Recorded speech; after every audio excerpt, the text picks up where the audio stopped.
दोस्तों, इंदौर के Holkar cricket stadium में भारत न्यूजीलैंड के बीच तीसरा और निर्णायक वनडे खेला जा रहा है। टीम इंडिया के कप्तान शुभमन गिल ने टॉस जीतकर पहले बल्लेबाजी करने का फैसला किया और उनका यह फैसला रोहित शर्मा ने सही साबित किया। रोहित ने मैदान पर ऐसा तूफान मचाया कि न्यूजीलैंड के गेंदबाज समझ ही नहीं पाए कि आखिर हो क्या रहा है। विराट शुरुआत से ही बिल्कुल अलग ही मूड में दिखाई दिए। पहली ही कुछ गेंदों से उन्होंने बता दिया कि आज वह रुकने वाले नहीं हैं। कीवी गेंदबाज लाइन बदली, लेंथ बदली, स्पीड बदली, लेकिन किंग कोहली बल्लेबाजी के सामने हर प्लान बेअसर साबित हुआ। उनके पुल शॉट्स की गूंज स्टैंड्स तक सुनाई दी। कवर ड्राइव्स क्लास का नमूना थे और लंबे छक्के तो ऐसे उड़ रहे थे मानो गेंद को पंख लग गए हों। धीरे धीरे पारी इतनी तेज हो गई कि रोहित ने मैच में ही शानदार शतक ठोककर अपनी शानदार फॉर्म का जोरदार ऐलान कर दिया। ये पारी सिर्फ रन बनाने की नहीं थी, बल्कि न्यूजीलैंड को साफ संदेश देने वाली थी कि आगे मुकाबला आसान नहीं होने वाला।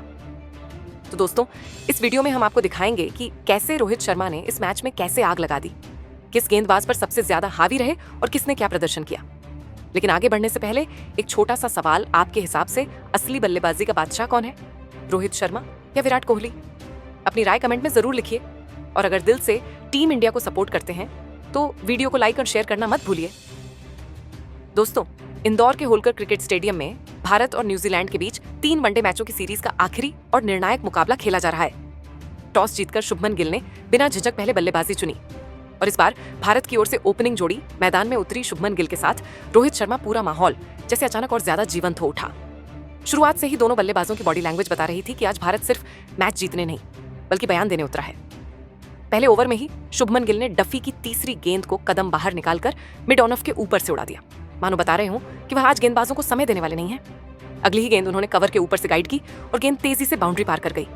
रोहित ने भी दूसरे ओवर में क्रिस्टन क्लार्क की लगातार 2 गेंदों को शानदार तरीके से निपटाया। पहली को बैकफुट पर जाकर पॉइंट के ऊपर से चौके में बदला और दूसरी को लेग स्टंप से उठाकर खूबसूरत फ्लिक के रूप में 4 रन में तब्दील कर दिया। भारत की शुरुआत साफ तौर पर आक्रामक थी और शुरुआती 4 ओवर में स्कोर 34 पर पहुंच चुका था। 5वें ओवर में गिल ने पीछे हटकर डफी की चौड़ी गेंद को कट करते हुए चौके में बदला और उसी ओवर में एक शॉर्ट गेंद पर जोरदार पुल मारकर फिर बाउंड्री लूट ली।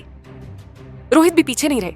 7वें ओवर में टिकनर की शॉर्ट गेंद पर उन्होंने बैकफुट खड़े होकर ऐसा पुल शॉट लगाया कि गेंद पार्किंग एरिया में जा गिरी।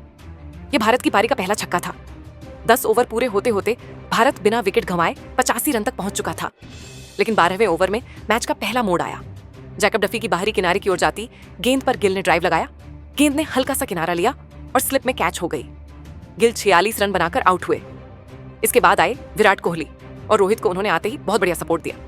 14वें ओवर में सैंटनर की थोड़ी शॉर्ट गेंद को रोहित ने आगे बढ़कर मिड विकेट के ऊपर से स्टैंड में भेजा। शानदार छक्का। ये शॉट उनके अर्धशतक का संकेत था। अगली गेंद पर कवर के ऊपर से उनका चौका बता रहा था कि वह अभी और बड़ा खेलने वाले हैं। 17वें ओवर में टिकनर की गेंद पर कोहली ने आगे निकलकर लॉन्ग ऑन के ऊपर एक खूबसूरत छक्का लगाया। इसके ठीक बाद एक दिलकश स्ट्रेट ड्राइव आया जिसने गेंदबाज और दर्शकों दोनों को चौंका दिया। रोहित का तूफान जारी रहा और 29वें ओवर में आदित्य अशोक की फुल लेंथ गेंद पर कदम बढ़ाकर उन्होंने लॉन्ग ऑन के ऊपर से छक्का जड़ते हुए सिर्फ 82 गेंदों में शतक पूरा किया। उसी ओवर में उन्होंने 2 और चौके निकालकर न्यूजीलैंड के गेंदबाजों की लय पूरी तरह बिगाड़ दी। विराट ने भी समय का इंतजार करने के बाद 31वें ओवर में ब्रेसवेल की गेंद पर सुंदर फ्लिक लगाकर चौका हासिल किया और 63 गेंदों में अपना अर्धशतक पूरा किया। हालांकि 38वें ओवर में ब्रेसवेल के अंदर आती गेंद ने उन्हें धोखा दिया और वह LBW हो गए। कोहली ने अपनी 71 रनों की पारी से भारत की नींव और मजबूत कर दी थी। जैसे ही कोहली आउट हुए, मैदान पर आए श्रेयस अय्यर। पहली ही गेंद पर उन्होंने टिकनर की तेज गेंद को बैकफुट पंच के साथ चौका बनाया और अगली गेंद को लॉन्ग ऑन ऑफ के ऊपर शानदार छक्के में बदलकर बता दिया कि भारत की रफ्तार अब और बढ़ने वाली है। दूसरी ओर रोहित शर्मा 140 के पार पहुंच चुके थे और हर ओवर में दर्शक उम्मीदों से भर उठते थे। 46वें ओवर में काइल जेमिसन फिर गेंदबाजी करने आए। रोहित ने उनकी दूसरी गेंद पर ऑफ साइड के ऊपर से गगनचुंबी छक्का जड़ दिया। ये उनका 150वां रन था। स्टेडियम में शोर इतना बढ़ गया कि कमेंट्री बॉक्स की आवाज भी दबने लगी। उसी ओवर में उन्होंने एक और चौका जोड़कर अपनी पारी की चमक और बढ़ाई।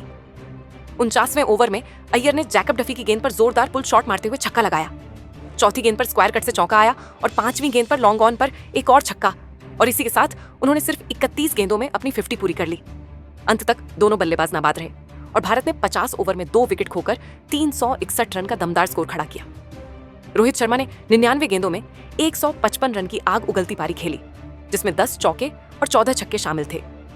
श्रेयस अय्यर 33 गेंदों में 51 रन बनाकर नाबाद लौटे। ये पारी सिर्फ रन बनाने की नहीं थी, ये भारतीय बल्लेबाजी की ताकत, भरोसे और इरादे का शानदार प्रदर्शन था।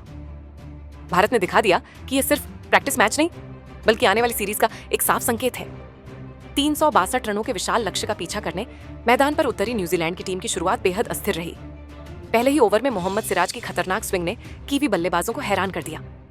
सिराज ने शुरुआत में इतनी बेहतरीन लाइन पकड़ी कि डेवन कॉनवे सिर्फ रक्षा करते करते चूके और स्लिप में कैच दे बैठे। अगली ही गेंद पर हेनरी निकल्स को पीछे की ओर हल्का उछाल मिला और गेंद विकेट कीपर के हाथों में समा गई। कुछ ही मिनटों में स्कोरबोर्ड पर सिर्फ 6 रन और 2 विकेट झिलमिला रहे थे। दूसरे ओवर में हर्षित राणा ने विलियम को LBW कर कीवी ड्रेसिंग रूम में और तनाव भर दिया। यंग रिव्यू के लिए भी राजी नहीं दिखे। उन्हें समझ आया कि गेंद सटीक थी और फैसला सही। न्यूजीलैंड 2 ओवर में 3 विकेट पर केवल 21 रन बनाकर गहरी मुश्किल में था। इसके बाद डेरिल मिचेल और ग्लेन फिलिप्स ने संभलकर खेलने की कोशिश की। दोनों ने कुछ समय तक स्ट्राइक रोटेट कर पारी को स्थिर करने की कोशिश की। भारतीय गेंदबाज साफ समझ चुके थे कि इन दोनों को जल्दी आउट करना ही मैच का टर्निंग पॉइंट बनेगा। कुछ ओवर बाद जैसे ही फिलिप्स ने सीएम के खिलाफ बड़ा शॉट खेलने की कोशिश की, सिराज के बाउंसर ने उन्हें धोखा दिया और श्रेयस अय्यर ने डीप स्क्वायर पर कैच लपक लिया। न्यूजीलैंड 4 विकेट पर 52 रन तक पहुंचा ही था कि 14वें ओवर में कुलदीप यादव को गेंद थमा दी गई और मैच यहीं से बदल गया।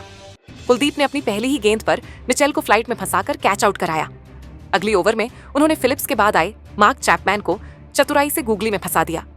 उनका टर्न इतना तेज था कि चैपमैन का बैट बल्ले के बाहर ही रह गया। न्यूजीलैंड की उम्मीदें तभी लगभग मिट चुकी थीं, लेकिन मिचेल सैंटनर ने कुछ अच्छे स्ट्रोक खेलकर अपनी टीम को 100 के पार पहुंचाया। हालांकि वे भी कुलदीप की स्लो लेफ्ट आर्म गेंद पर चूक गए और स्टंपिंग का आसान मौका KL राहुल ने नहीं छोड़ा। एक छोर से विकेट गिरते रहे, लेकिन डेरिल मिचेल ने जुझारूपन दिखाते हुए 45 गेंदों में 52 रन बनाए। मगर भारत का दबाव हर ओवर में बढ़ रहा था।